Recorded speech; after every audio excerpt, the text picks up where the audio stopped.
अमृतञ्च सत्यञ्च विधातपसध्यजायत तत्रात्र जायत तत् समुद्रन्नव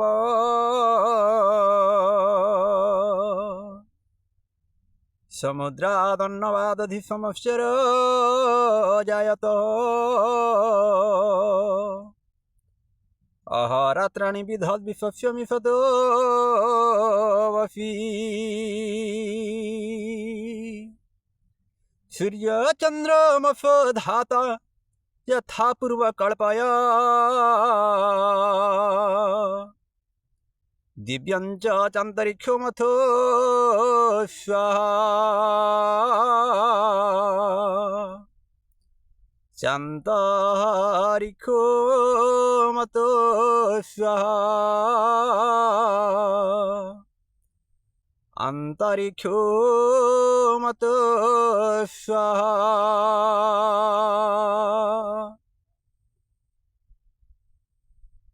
ओम शांति शांति शांति।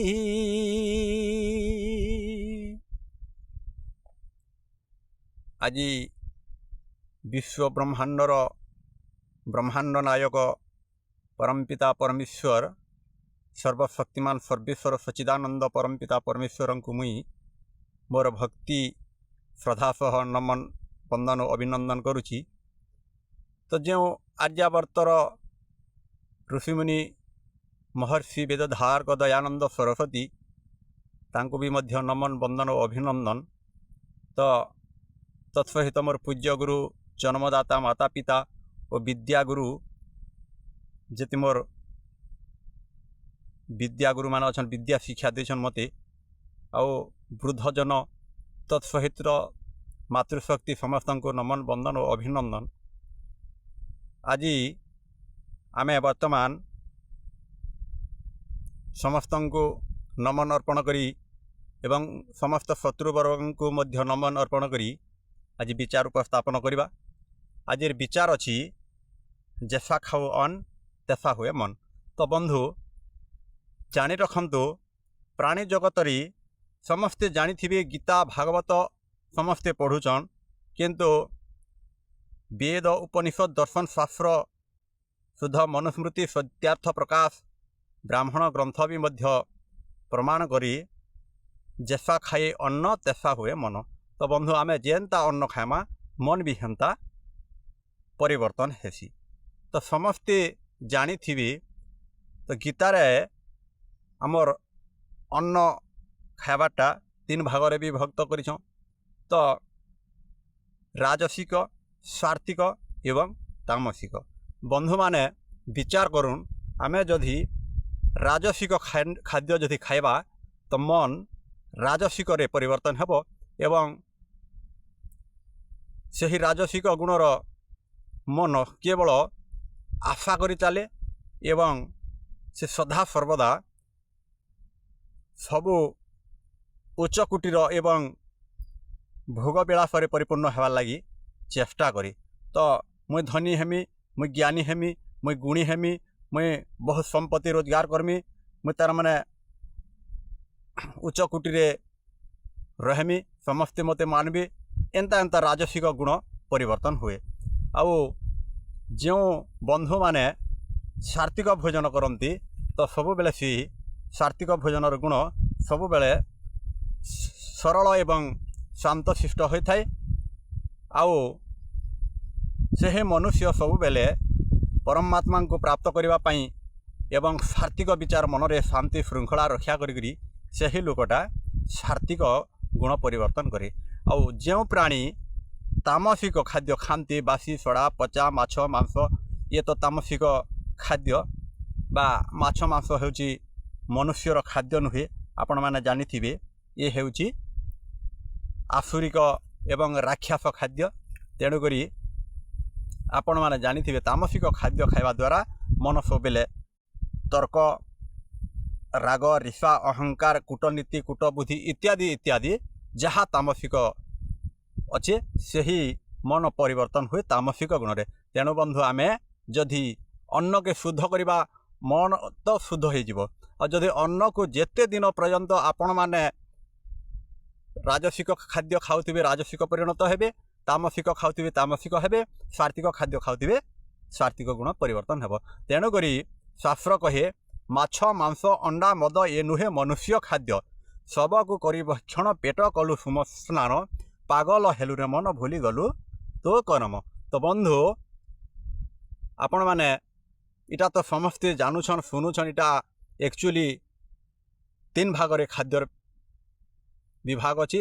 तेणु जदि आम सात्विक आहार करवा सात्विक गुण हवा तो सात्विक गुण व्यक्ति माने तो गीतार लेखा अच्छे कण अच्छी सात्विक प्राणी जेबे मोरे स्वर्ग संपद भोग करी। तो सात्विक प्राणी जेबे मरे स्वर्ग संपद भोग करी हैं जेबे मरई तम गुणी। तो जेबे मरई तम गुणी ये नर लुके ता भ्रमणी, राजस गुणी जेबे मरे हाँ जेबे मरई तम गुणी नर के जानती से ही पुणी।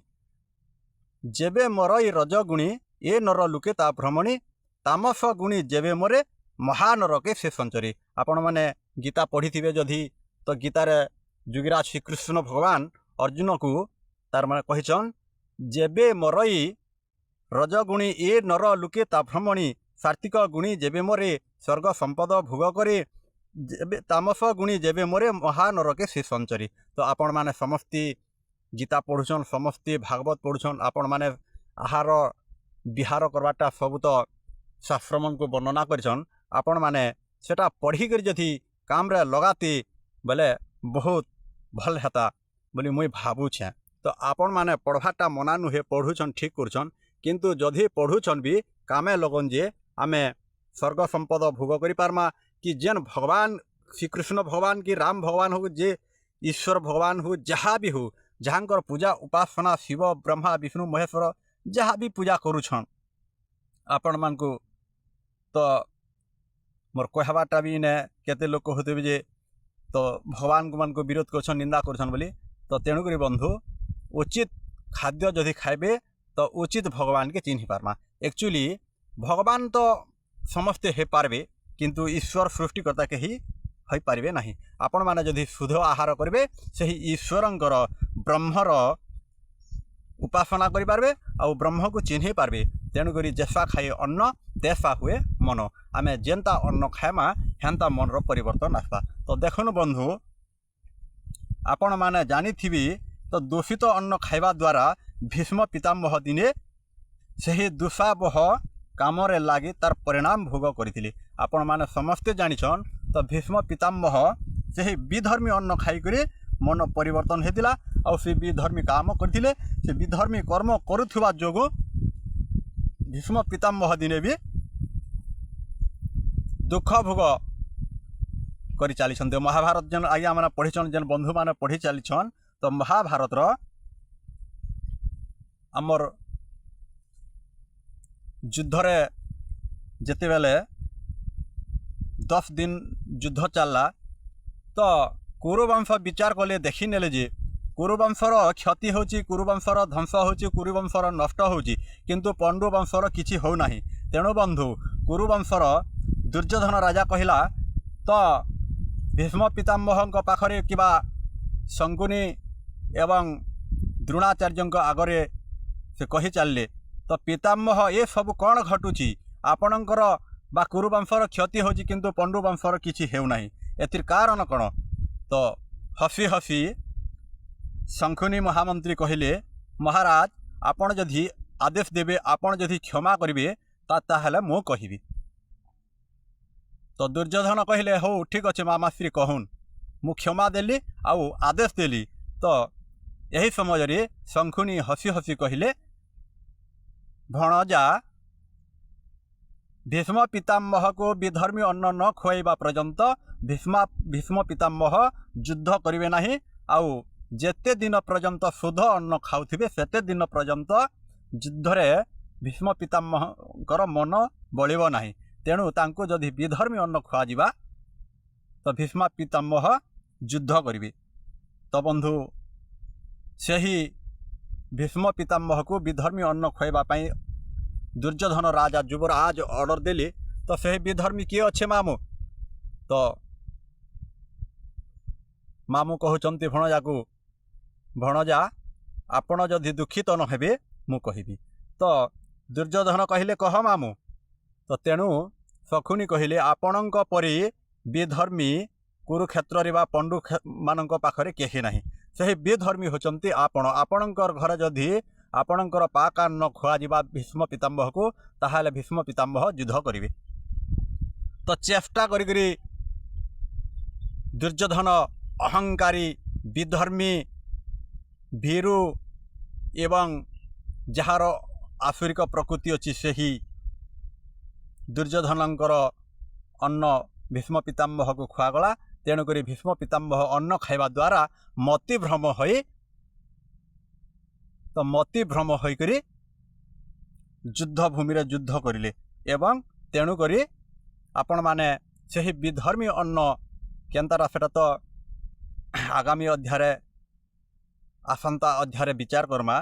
तेणु बंधु एतकी कहिकरी मोर बाणी के मुई विराम दूचे समस्त को नमन अर्पण करुछि एवं जो बंधु माने वैदिक विचार आध्यात्मिक विचार वेद और विचार सुनबार अच्छी आमर यही ओम तत्सत यूट्यूब चैनल लोचन आर्य यूट्यूब चैनल के सब्सक्राइब करिनियंतु एवं समस्ते विचार पूर्वक कर्म करबार लगी चेष्टा करंतु एवं एतकी कहिकरी मोर बाणी के विराम दूचे समस्त को नमस्ते ओम तत्सत नमस्ते।